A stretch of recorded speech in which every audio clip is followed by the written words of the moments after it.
दोस्तों, अक्सर हमारे मन में ये सवाल उठता है कि महारथी कर्ण और एकलव्य में सबसे ज्यादा शक्तिशाली और महान कौन थे? क्या एकलव्य के पास सबसे अधिक शक्तिशाली दिव्यास्त्र थे जिससे वो कर्ण को कवच कुंडल सहित मार सकता था? तो आज के इस वीडियो में हम जानेंगे कि कर्ण और एकलव्य में कौन सबसे शक्तिशाली योद्धा थे। नमस्कार दोस्तों, आप सभी का स्वागत है द हाउस ऑफ फैक्ट्स में। वीडियो शुरू करने से पहले हमारे चैनल को सब्सक्राइब करना मत भूलिएगा। तो चलिए बढ़ते हैं वीडियो की तरफ। दोस्तों, प्राचीन भारत में ऐसे शूरवीर और महान धनुर्धरों ने जन्म लिया था कि ये कहना काफी मुश्किल हो जाता है कि आखिर कौन सा धनुर्धर सर्वश्रेष्ठ था। जहाँ तक बात की जाए एकलव्य और कर्ण की, तो इस क्रम से हम सबसे पहले बात करते हैं एकलव्य की। एकलव्य निषादों के राजा हिरण्यधनु के पुत्र थे। एकलव्य को धनुर्विद्या में काफी रुचि थी, जिसकी वजह से राजा हिरण्यधनु अपने पुत्र एकलव्य को गुरु द्रोण के पास लेकर जाते हैं, क्योंकि उस समय धनुर्विद्या में गुरु द्रोण की ख्याति थी। एकलव्य गुरु द्रोणाचार्य के पास आकर बोला, गुरुदेव, मुझे धनुर्विद्या सिखाने की कृपा करें।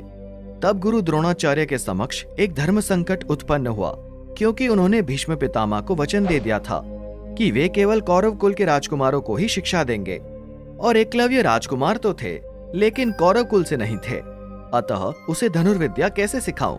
फिर द्रोणाचार्य ने एकलव्य से कहा, मैं विवश हूँ, तुझे धनुर्विद्या नहीं सिखा सकूंगा। एकलव्य घर से निश्चय करके निकला था कि वो केवल गुरु द्रोणाचार्य को ही अपना गुरु बनाएगा। द्रोण की ओर से इनकार करने के बाद हिरण्यधनु तो वापस अपने राज्य लौट गए, लेकिन एकलव्य को द्रोण के सेवक के तौर पर उन्हीं के पास छोड़ गए। द्रोण की ओर से शिक्षा देने की बात नकार देने के बावजूद एकलव्य ने हिम्मत नहीं हारी। वो सेवकों की भांति उनके साथ रहने लगा। द्रोणाचार्य ने एकलव्य को रहने के लिए एक झोपड़ी दिलवा दी।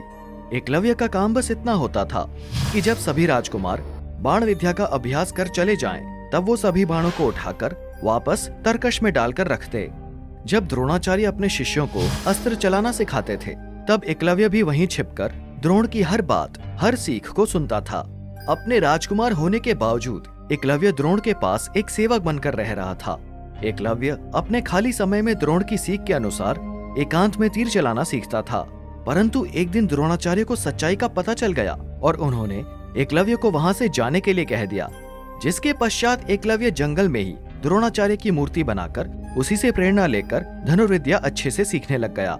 एक दिन अर्जुन ने एकलव्य को धनुष चलाते देखा और जाकर द्रोणाचार्य से कहा कि आपने तो मुझे वचन दिया था कि तुम्हारे समान कोई दूसरा धनुर्धर नहीं होगा, लेकिन एकलव्य तो मुझसे ज्यादा सफल होता दिख रहा है। इस पर गुरु द्रोण ने एकलव्य के पास जाकर पूछा कि बेटा, तुमने ये विद्या कहाँ से सीखी?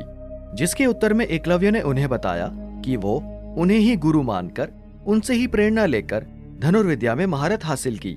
और इसके पश्चात गुरु द्रोणाचार्य ने गुरु दक्षिणा स्वरूप एकलव्य से उनका एक अंगूठा मांग लेते हैं। लेकिन इसके पश्चात भी एकलव्य अपनी 2 उंगलियों के सहारे तीर चलाने में निपुणता हासिल कर लेते हैं, और अपनी विद्या पूर्ण होते ही वो जरासंघ के सेनापति के रूप में कार्य करने लगते हैं, जहां वे जरासंघ के सेना की तरफ से मथुरा पर आक्रमण करके यादव सेना का लगभग सफाया कर देते हैं। यादव सेना के सफाया होने के बाद ये सूचना जब श्री कृष्ण के पास पहुंचती है, तो वे भी एकलव्य को देखने को उत्सुक हो जाते हैं और दाहिने हाथ में महज 4 उंगलियों के सहारे धनुष बाण चलाते हुए एकलव्य को जब देख लेते हैं, वे समझ जाते हैं कि ये पांडवों और उनकी सेना के लिए खतरनाक साबित हो सकता है। तब श्री कृष्ण और एकलव्य के बीच युद्ध होता है और श्री कृष्ण सुदर्शन चक्र से एकलव्य का सर धड़ से अलग कर देते हैं और अंततः एकलव्य मृत्यु को प्राप्त हो जाते हैं। एकलव्य की वीरता और साहस का पता इसी से लगाया जा सकता है कि वासुदेव को उसका वध करने के लिए अपने चक्र का प्रयोग करना पड़ा। और यही नहीं, श्री कृष्ण ने तो एकलव्य की प्रशंसा अर्जुन से करते हुए यहाँ तक कहा था कि यदि एकलव्य का अंगूठा नहीं कटा होता तो वो निसंदेह परशुराम का दूसरा स्वरूप होता। अब बात करते हैं दानवीर कर्ण की। कर्ण भगवान सूर्यदेव और माता कुंती के पुत्र थे और उनके गुरु स्वयं भगवान परशुराम थे। कर्ण अपने गुरु का बहुत आदर और सम्मान करते थे।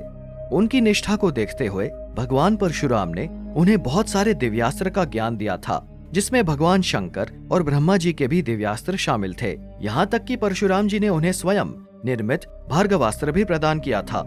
ये दिव्यास्त्र भगवान परशुराम ने कर्ण के अलावा किसी दूसरे को प्रदान नहीं किया था। इसी भार्गवास्त्र के डर से अर्जुन को रणभूमि छोड़कर भागने पर मजबूर होना पड़ा था। यही नहीं, कर्ण के पास उनके जन्म के समय से ही कवच और कुंडल थे, जिसका निर्माण अमृत से हुआ था। इस कवच और कुंडल के होते हुए तीनों लोकों में कर्ण को कोई भी मार नहीं सकता था। ये बात स्वयं भगवान कृष्ण ने अर्जुन को बताई थी कि कोई भी अस्त्र शस्त्र कर्ण के कवच उपभेद नहीं सकता है।